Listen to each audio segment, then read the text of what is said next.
evening, namaste and salam alaikum, dear members and friends. Welcome to this evening's webinar on credit risk and cyber risk insurance session. This is a very relevant topic, and this is under the BFSI focus group. So welcome to all of you. This also gives me a pleasure to welcome the moderator for the evening and the two panelists who are experts in their respective fields, who will share and give us a lot of insight in the area of trade credit and cyber risk insurance. So first, let me welcome you this evening's moderator, and that is Mr. Mustafa O. Wazail. He has been in the region for a little over 40 years and is the founder and managing director of Gargas Insurance LLC. With him, we have two eminent panelists who are experts in their own respective fields. And we have Mr. Sankar Ramchandran, who has over 13 years of experience in consulting and in credit and receivable insurance field. And he will be talking about the credit, trade credit and insurance risk as well, especially on the receivable side that we are all, a lot of companies are facing in today's times. Thereafter, I would like to welcome Rahul Mishra. Mr. Rahul Mishra has over 35 years of experience across GCC, and he has experience in the reinsurance area. And that's the line that he is in. Rahulji and Shankarji, both of you, welcome to this evening and accepting our invite to be the panelist. With that, and without much ado, I would like to hand over to Mr. Mustafa Wazailji to take this evening forward. I hope you will enjoy this evening session. Thank you. Good evening, friends. I'm sorry it's a virtual meeting, but you can see me. I can't see all of you. Having said that, I want to congratulate IBPC for organizing such a very relevant webinar on a subject which is very topical. From our own experience as practicing insurance brokers and advisors, we are finding, especially since the lockdown, considerable inquiries, and we're closing a lot of business as well, on both trade credit as well as on cyber risk exposures. Because now that we are doing work from home and offline, off the office site work, a lot of exposures are there. So this is also being addressed, and many people are concerned that data protection, etc. So we're also seeing a lot of demand on this insurance as well. I'm sure as business professionals and business owners, our participants tonight will have a lot of things to ask. We are fortunate to have Mr. Sankar Ramchandran, who is a trade credit specialist, and subsequent to that, Mr. Rahul Mishra would speak on cyber insurance. The protocol of this evening is that they both will present their papers. You can ask the questions through your Q&A portal in the web, and once the presentation is over, I will look at those questions and direct it to the concerned specialist who would answer it. I might add my views if it is necessary, but I think they are experts in their own field and they will do what's best. Without doing much further talking, let's start the ball rolling, and I invite Sankar Ramchandran to kindly present his paper on trade credit insurance and receivables. Thank you. Welcome to this session. I would like to give you a brief about trade credit insurance and the relevance of trade credit insurance at this point of time. COVID-19 has presented the black swan event in our era. It has created a massive impact on the businesses. It has created an impact on the banking and the financial sector as well. That brings the relevance of trade credit insurance or receivable insurance to the utmost importance. When we all talk about receivables insurance at this part of the world, unfortunately, trade credit insurance is not a matured product. The market is still new to TCI concept, and that's where we need to understand as stakeholders, as business owners, how it is going to help you in terms of steering your business in these uncertain times. So when we look at our receivables, 60 to 70% of the books are comprises of receivables. But unfortunately, most of the businesses focus more on fire, motor, medical insurances, and they forget to secure their largest asset, which is receivables. When we talk of receivables insurance, it has got a long history. It's been in the market for the last 85 years, but unfortunately, not many businesses are aware of it. So my primary motive here is to make you understand and see the perfect fit for receivables insurance in all aspects of the business. Why credit insurance? We all look for increase in business. We all look for expanding our business.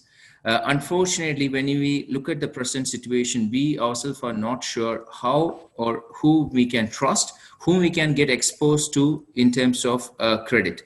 Because credit is the norm of the market. So with trade credit insurance, you will get access to new customers and you will be able to enhance your business with the existing customers. Because at the moment, everyone looks to secure their books. So either they want to do business on cash, they want to do business on secured basis like LCs or bank guarantees. That's where receivables insurance comes and plays a vital role. We give you the confidence to give businesses credit. So that's going to help you increase your business in the uncertain times. Not only with that, when the market gets saturated, you need to find new markets to expand your business and to gain more profit. So accessing new markets is always a challenge. You might be either new to the market, you're not familiar with the market, you might not be familiar with the customers.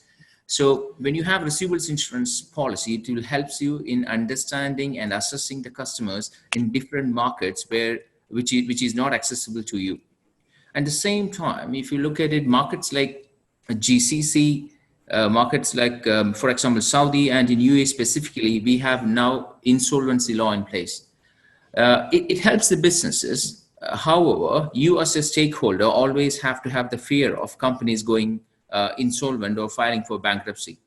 So this is where receivables insurance can help you in terms of protecting your books by indemnifying the loss which you will incur through insolvency or bankruptcy. And again, when we talk about these uncertain times, unfortunately, this part of the world believes in a mode of business where it happens through relationships. So there are people who are in this business for n number of years. They have much experience. They are like family. So they tend to do business more on relationship. But during an uncertain time like COVID-19, which created a massive turmoil in the industry, people tend to slow down on their payments. People tend to find it difficult in managing their cash flow. This is a place where trade credit insurance comes into picture. It plays a vital role in managing your cash flow, because when you have a delay in payment, credit insurance will help you indemnify that delay. So that's going to feed your business and you will be able to sustain the business for a longer period of time. And the most important aspect when we talk about credit insurance is concentration of risk. Because we knowingly or unknowingly get exposed to larger business houses where they have a higher capacity, which creates a concentration. We are all familiar with the concept of name lending. We are concept of doing businesses or relationship getting massively exposed. So those kind of concentration of the risk is always become fatal for businesses if it goes bust. So when you have a concentration of risk, how receivables insurance is going to help is in understanding whether that business has a capacity to take that much risk And in the event, if they are not able to repay back the money, or if they are not able to pay on time, the receivables insurance policy comes into effect and you will get money on time. Most important aspect what we do is that when we look at a company, the majority of the businesses goes through one function only, which is the receivables team or the finance team. So unfortunately, when we look at most of the established businesses, they might not be up to date with the recent market advancements. They are not up to date with the recent developments and trends in the market. When you have a receivables insurance policy, it helps you identify and create a proper credit management procedure also. It gives you a bit more in terms of a stability in terms of credit management. Not only in terms of putting a credit management in place and acting as an extra pair of eyes to the business, it helps you in terms of collection.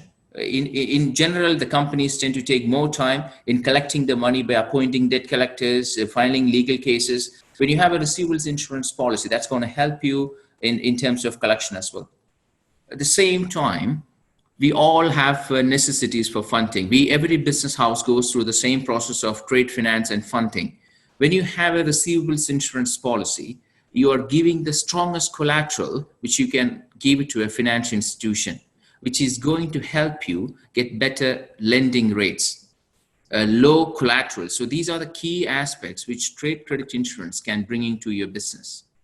Not only by helping you get a financial support or a boost in terms of obtaining the financing, it helps you monitor your business very well. Because when you talk about risk management is always a dynamic process. It is evolving day-to-day basis. So even if the business is delayed in terms of obtaining an information, a receivables insurer can help you avoid any uncertainties which is going to come up, because it will always have a critical mass in the business. So they will be able to identify any non-payments, any check bounce, any sort of bankruptcies immediately than the business itself. So that's again one of the important advantage businesses get through receivables insurance. Not only, I would like to highlight the most important aspect, because when we all do accounting, when we do auditing, we always keep provisions. Provisions is always eating your profit. Because you have to take provisions from your profit. So when you have a receivables insurance policy, you don't have to keep provisions. And it will come back to your profit, and you will be able to use it for your further enhancements in terms of marketing activities or for sales expansion. So these are the major factors which will favor trade credit insurance, or you as a stakeholder have to look at it when you think about receivables insurance, because it's always in every aspect of the business. When we talk about receivables insurance, it comes as a 3-package solution to you. When it comes like information about your customers, information about the countries, information about the market you are present in. It comes as a 3-package solution, and the first package is information, which you might have access to or might not have access to. So information comes with that. Then comes debt collection. So when you have a receivables insurance policy, you don't have to appoint a debt collector for collecting the money. You don't have to tell your debtors they have to pay on time, because with receivables insurance, the debtors will be assessed and they will be able to prioritize your payments. And in the event if they don't pay you, the receivables insurer will act on your behalf and try to collect the payments. And the last one is indemnification. So in case if we fail or you fail to collect the money, we pay you the money. So it's a 3-package solution which is going to fit your businesses in terms of strengthening it. Just to make you understand, when we talk about how receivables insurance works, when I said it's a dynamic process, it's an ongoing process. It happens on real-time basis. So typically we collect information about all the customers, and we have a large massive database which we carry in terms of the information, which is an updated information, because on an average we have around 8 to 9 suppliers selling to one customer. So we will have the most important and relevant critical information which is going to help assess the risk. So once we have all the information, we collect information using multiple information sources, and we rate all the companies from a scale of 1 to 10 to better understand anyone and everyone who looks at the company, to see whether the company has a stronger rating. 1 being the worst and 10 being the best. It's how the rating works. So more the better the company is, the ratings get higher.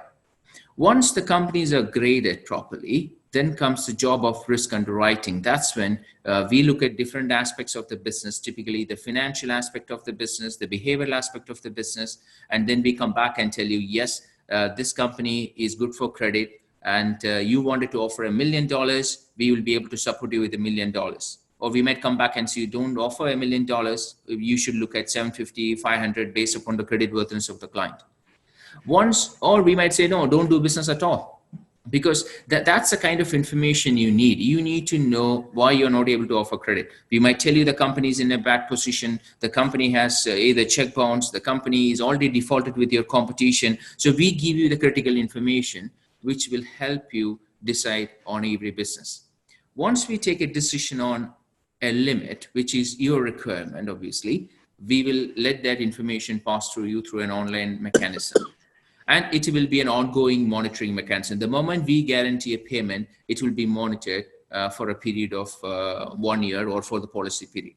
So that's where we add value to the business. At the same time, if you have any customers whom you rejected on credit earlier because you are not comfortable with the customer or you don't know the customer, you can seek our assessment, our expertise. We might come back and tell you, yes, you can offer credit, hence you expand your business with those customers.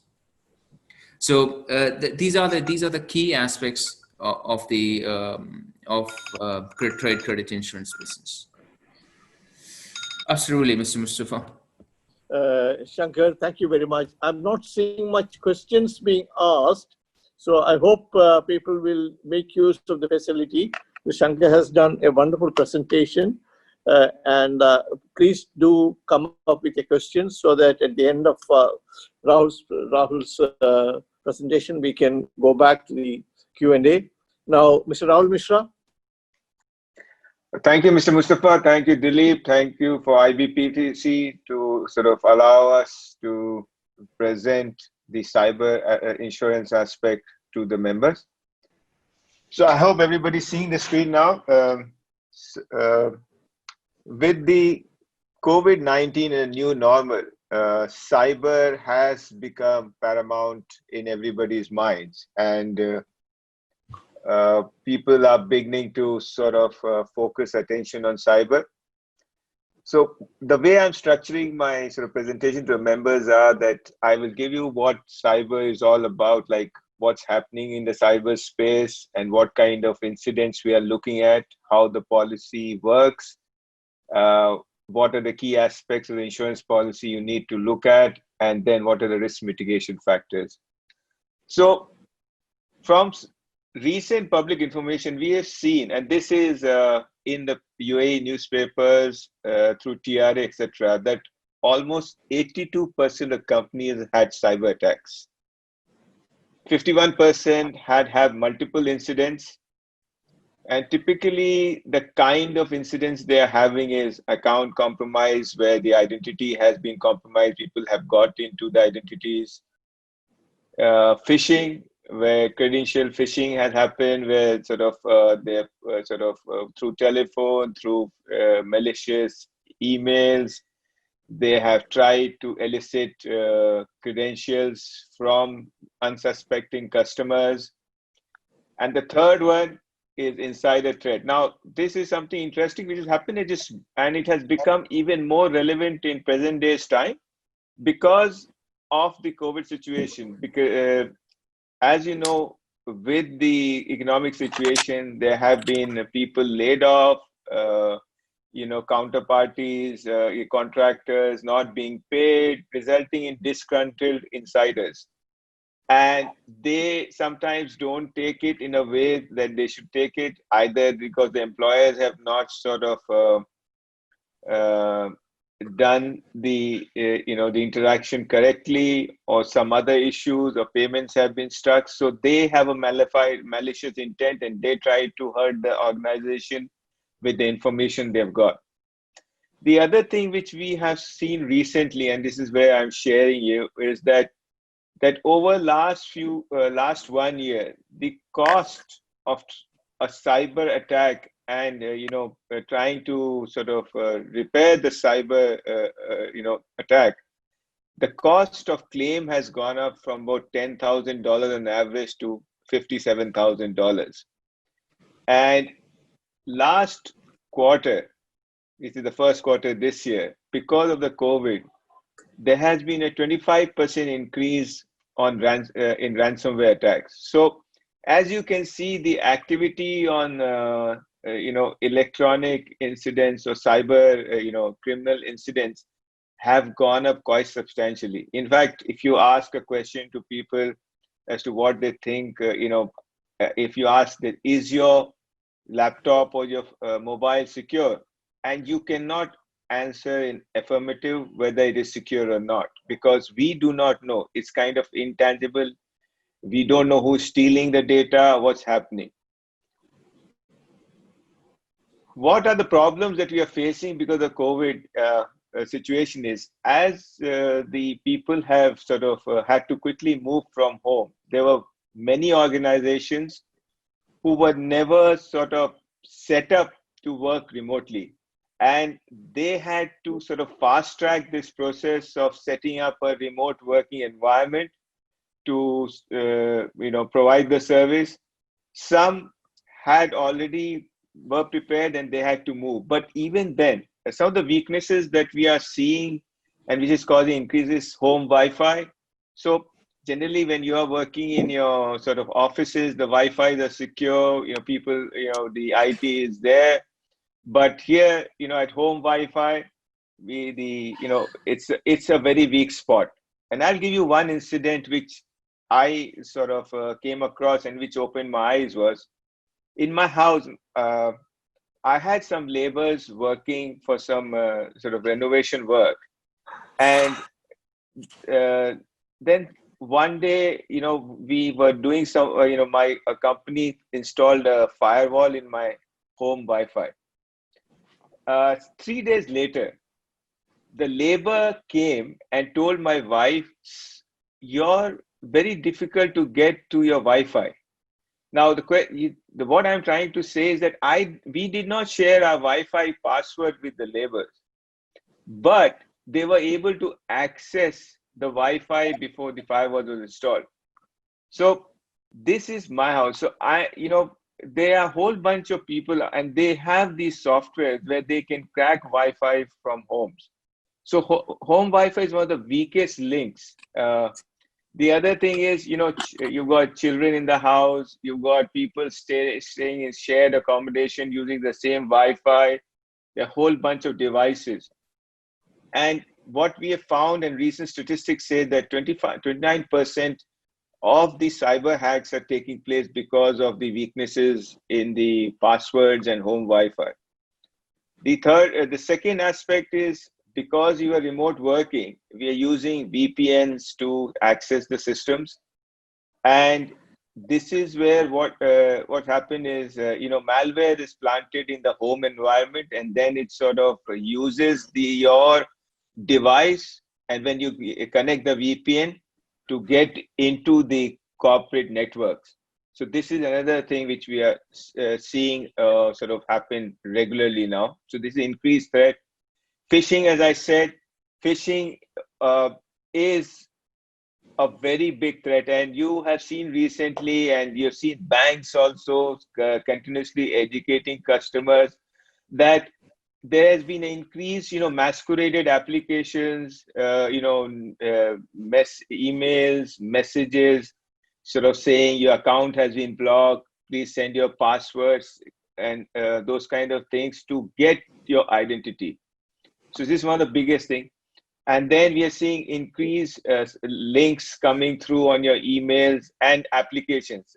People sort of masquerading as a WHO link for COVID-19, or sort of trying to share with you data on what's happening around the world for COVID-19, and you try to download that, and that compromises your system. Then personal devices, some of the companies do not have a secured, corporate devices to access the systems, and they have had to quickly move on. So they've allowed employees to use personal devices, and they may not have the kind of security which the companies are putting in. And that's sort of has compromised the corporate, server systems. The other thing which we see regularly now is because people are using VPN, the bandwidth of connectivity to these corporate servers is reduced. As a result, the replication of files and emails slows down, and people are not able to react faster. So what they do is they download these files on their local drives, they work on it, and then sort of respond. Now, the danger to this is when you're on your corporate, when you're working on your corporate server. What it does is there is a backup system and regular checks and balances. But when you download it on your local drive and it doesn't get backed up, then it's sort of you lose. If something happens, you lose that data. So these are the increased exposures that we are seeing due to COVID-19 and work from home situations. What I'll now give you as a brief as to what the cybersecurity policy does. The cybersecurity policy is in essence 3 parts. And what just to sort of correlate with your traditional insurance policies like property, liability, and kidnap. So what this policy is a mix of your property business interruption, but in electronic form, your third-party liability policy, but in an electronic form, and your kidnap ransom, also in an electronic form. So we've got 3 legs to the policy. One is the first-party loss, which is the cost that you incur to yourself. So once someone has hacked into your network, there is, cleaning up the network, they may sort of encrypt your data and try to extort, the extortion or ransomware cost, your data, whatever is lost, to restore. So that's the first party expense. Then you've got the business interruption, like if you are not able to, if you are a very much electronic, e-commerce or click for cover company kind of thing, then as if your sort of network is down, you will not be able to do business. And if you are not able to do business, you have got a loss of income. So the business interruption part comes in. And the third party is the other leg. And this is your liability for the personal information that you share, keep on your network. So if that is stolen, and if the customers are suing you, then the cost of responding or sort of defending that and notification and advising the regulators and also the media, all that comes within the third party liability. Now it's a fairly, I can go into depth, but because the time is limited, so what I'm trying to give you is a feel of what the policy sort of covers. But one of the things which I really wanted to sort of highlight is that the cyber, and sometimes a lot of people sort of confuse this policy with electronic theft of money. So the cyber policy does not cover 2 things. One is electronic theft of money and damage to property. So these are 2 important aspects people confuse with, especially the electronic theft. For electronic theft of money, there is another policy which is called commercial crime. And that can be a separate topic for discussion, but not. So I'm just making, so that there is no confusion about the policy. The other thing which I really wanted to sort of sort of bring to your attention is when you are looking at a cyber policy, what do you need to look at? A cyber policy is not a good coverage unless you've got the support services without it. So this is one insurance policy where besides the piece of paper that you get, you need to look at the services which the policy provides. Because, you know, once there is a breach, that's when the policy sort of starts to get activated. And as a cyber expert, you do not know what to do, because as soon as your system is down or your system starts slowing down and you lose control of your system and you get the ransomware, now what do you do? Who do you go to? What should you do? So for a cyber policy, the important thing for you to look at is what we have called is an incident response or breach coach services. This is a 24-hour call number which is added, which is there in the policy. It is very much like your medical insurance policy, where when you present a medical card, if you are not being serviced at the clinic, you have a 24-hour call number. So this is where it is. And then coming forward, we are looking at what are the mitigation factors, what you should look at. So yeah, so what I'm trying to come to is that some of the aspects of mitigation that you need to do, which you can do yourself.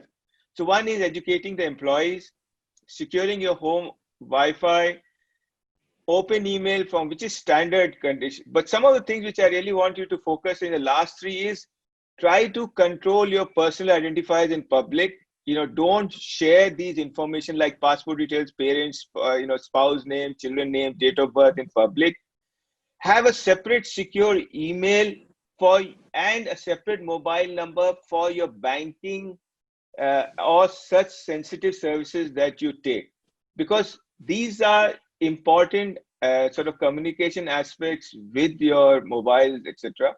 And you don't want to share this in public. A lot of people share the same email in public as they use for their banking, same mobile number as they use in banking with public with your loyalty card. So one of the steps which you can really do is separate that to secure this. So this also helps. The other thing is for theft, two things you must focus on. One is your beneficiary verification. So when you have to make a payment, make sure you do a good beneficiary verification of the account details. And two, you should do is whenever you set up a beneficiary, do a small test transfer to ensure the money has gone. And then the standard sort of things like backups, firewalls, VPN, you would have a multi-factor authentication, endpoint security, encryption, regular patching, and discard legacy softwares because they are not supported, because they tend to compromise the system. So with this, I'm sort of coming to the end of my presentation, and I'm happy to take in questions as you feel like. So thank you very much. So that sort of ends my presentation to the members. Thank you, Rahulji. And it's a very, very, very useful and very topical subject that is being discussed. We received about 5 questions on. Can you hear me? Yeah. Yes. Yeah, we have received. What we will do is we have received 5 questions, of which I think there may be more coming in for Rahul later, because you have just finished this thing. Now I have Deepak Babani asking, I think this is for Shankar, is there insurance for contracting companies? Shankar? Yes, Deepak, in fact, when you talk about contracting, construction, building material sector, unfortunately, the risk perception is on a higher end. When we talk about risk perception, because of the nature of the sector, there is already delayed payments, there are overdues in the sector. So that compromises the structure of the policy, because when you take a credit insurance policy, you have to follow a pattern. When I say pattern, in terms of reporting your overdues on time, you have to file the claims on time. And if you look at the contracting, building material, or construction sector, the payment terms are quite a lot stretched. And there are not many companies who do it. So you end up having business with the same sort of customer. So when there is already an overdue, unfortunately, insurers cannot onboard a risk knowing that it's like this. If I know that the water is boiling, I will not put my hands into the boiling water. So obviously, but there are different mechanisms which we can use apart from insurance, because we provide a function called the enhanced information service, where we evaluate the risk, but it won't come with insurance, but evaluate the risk. We keep you updated on the situation of this customer, the financial update of the customer, which might help you steer your business in terms of controlling your DSO, in terms of identifying the right customers. And then once you have everything in control in terms of bringing the DSO in an acceptable range, definitely you will be able to look at that. Shankar, on that note, what about the future transactions of, you talk about legacy and boiling water. Suppose water is just still now not boiled yet.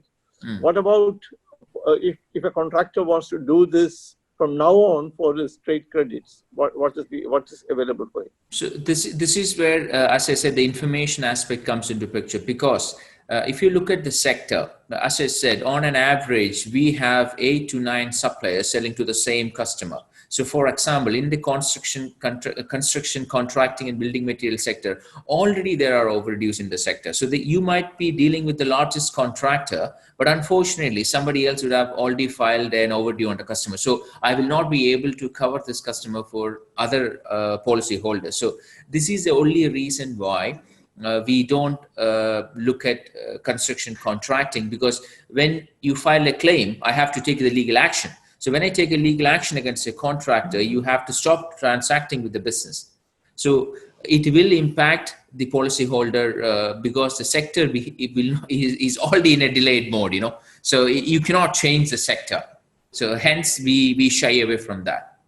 Okay, I'm going to combine 3 questions from Mr. Jay Lakwani, Chaturvedi, and Rajesh Agarwal. Primarily, it is relating to the credit period. For how long is the credit period?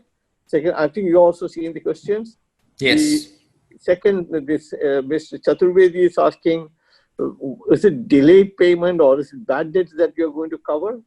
And there's a much more interesting question from Mr. Agarwal, which is reverse factoring. So if you could cover all that in one go. So receivables insurance, actually, it's as the name says, it's only covered receivables. Yeah. So when we talk about a claim payment, when you have a policy, we typically indemnify up to 90% of the receivables what we cover. So typically you get 90% back from us. In terms of the period, typically after your credit period or the highest credit period you are exposed to as a business, we give you a buffer of 30 to 60 days to report an overdue and file a claim. And from the day you file a claim, we take 90 to 150 days, depending upon the product, to pay you 90% of the outstanding within the approved limit. Talking about reverse factoring, COFAS has a lot of factoring. COFAS has a stand for factoring wording, and most of the banks in this part of the world uses the wording for factoring. So factoring is different from that of a receivables insurance policy, which we give to the corporates or the B2B businesses. So in factoring, typically, yes, the banks take the policy and the bank will buy your receivables, and it will always be without recourse. So there the policyholder becomes the bank, and then you or the buyer will be the supplier. So they go approaches the bank, and the bank consider them into their factoring policy and ask the coverage on the buyer, and we cover that as well. And to answer to answer to Mr. Satya in terms of whether we only come into a picture when the collection is doubtful, no. When you have credit insurance policy, typically we act as an extra pair of eyes. I would like to stress on that point because of the reason. Credit insurance policy is unlike any other insurance policy. It is not a standard off-the-shelf product. It's always gets structured around the business. So when we assess the customers and then we try to collect the money along with you, because as I said, if I have 9 to 10 suppliers covering a one customer credit in this market, nobody want to get go of is the credit. So if you flag a customer as a delayed paymaster, I am going to tell other policyholders not to deal with them, because my job is to tell you whether the customer is good, bad, or are they good for the credit? Are they paying on time? So in that aspect, we try to collect the money. If we fail after the waiting period, we pay you the money. So that's how it works. Good. Okay. Now I will. Okay. I have a few more questions for you, but I'll go to Rahul, because cyber crime insurance is also an interesting subject. Rahulji, could you tell us of any recent claims during this lockdown period, or just prior to that, in the region, from some typical that our type of participants here, IBPC businesses like theirs would have encountered, that you would have come across during this period? So yeah, we've got, so some of it is very much public. One of the biggest claims that we have seen in the market is the Careem, the Careem app that was hacked.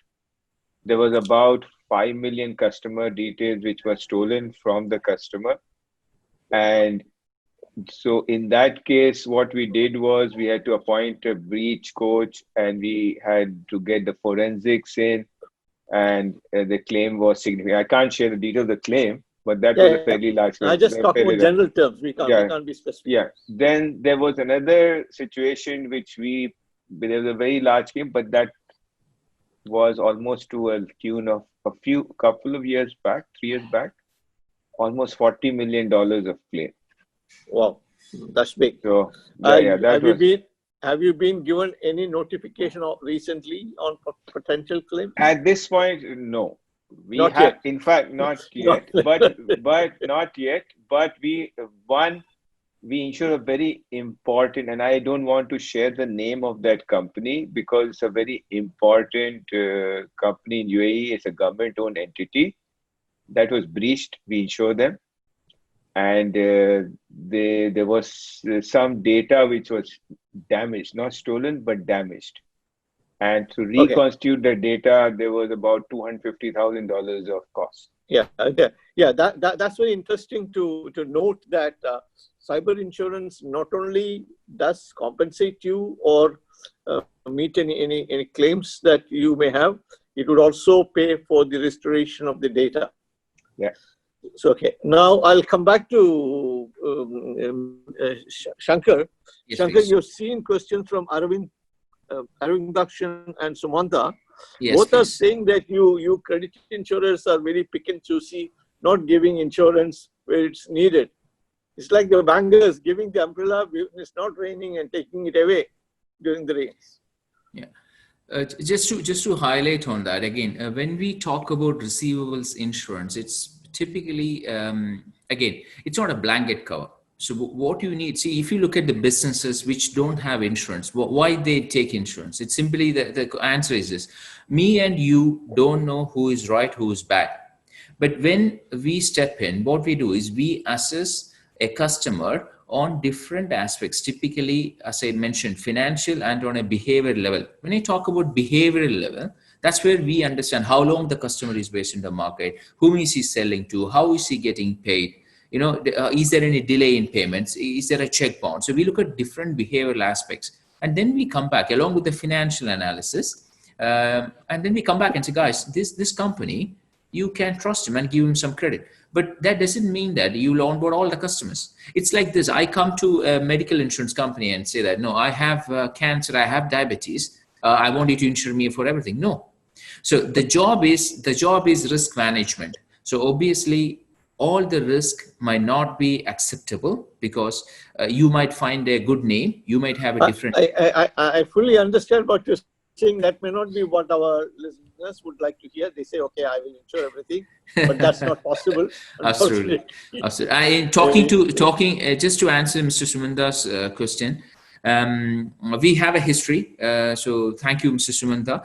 But in terms of, again, when we talk about assessment of a customer, typically it takes its own time because there might be availability of lack of information can be a problem. It can be availability of the customer to provide the information is a question, or is it the term of the time which the customer takes to share the information with us? So it typically varies, and it cannot delay maximum of 8 business days max.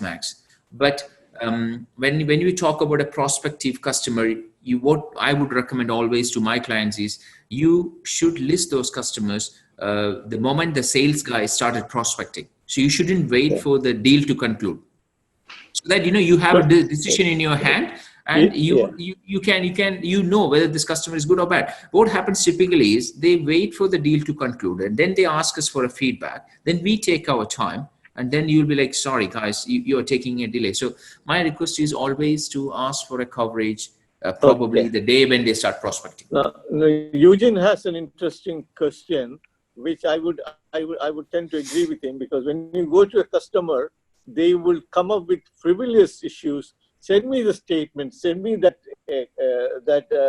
invoice copy. I didn't get it.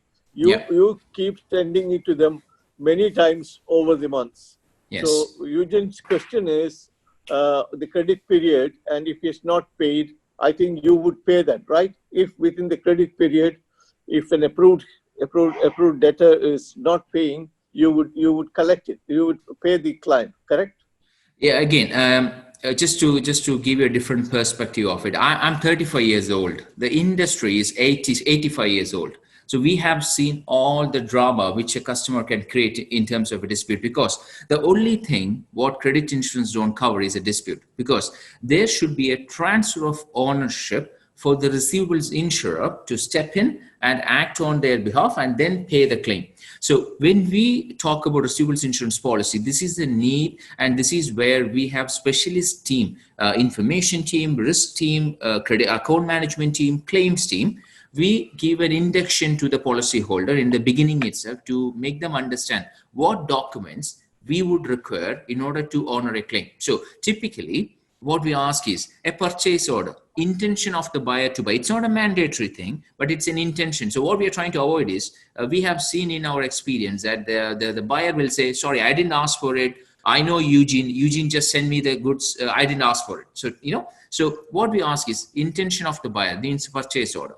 Then comes an invoice with payment terms mentioned on it.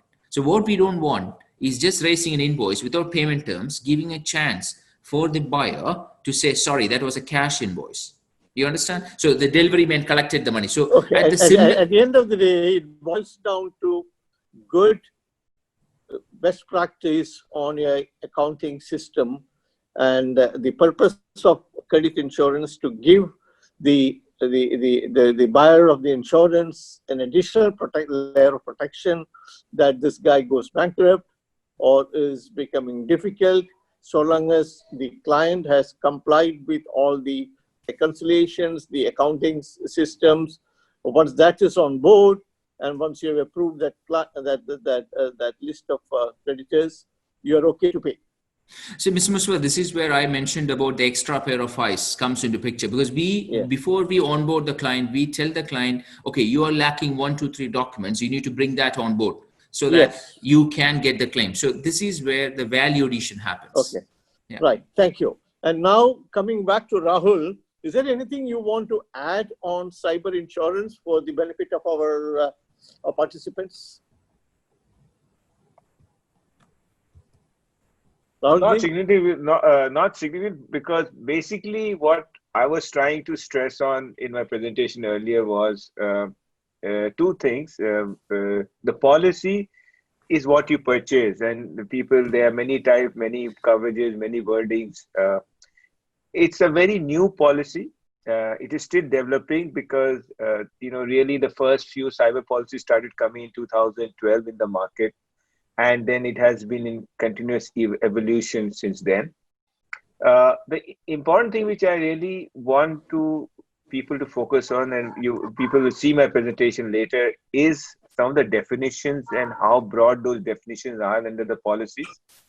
Because, some of the key things which people look at is your definition of your network, as how broad a definition of network means. Some are broad enough to cover, include cloud services, typically AWS and Azure, etc. So it's important to see that aspect. The other thing is the definition of your personally identifiable information. So that's another aspect. Yeah. Excellent. That's very valuable. And I'm sure IBPC will be circulating your presentations and that of Shankar later. Now, with that, I would hand over. I want to thank both the panelists, Shankar and Rahul, for an excellent presentation and interaction. I will now hand over this to Dilip Sinha. Dilip ji. Yeah, thank you, Mustafa ji. I think it was an excellent evening. But for members, I also want to thank you for helping us and guiding us through picking up the right topic, which is of interest to the professional and business community, and bringing such fine panelists. Along with that, I would also like to thank somebody who's not on the panel, Ranji Sinha, who has collaborated with you in helping us organize this.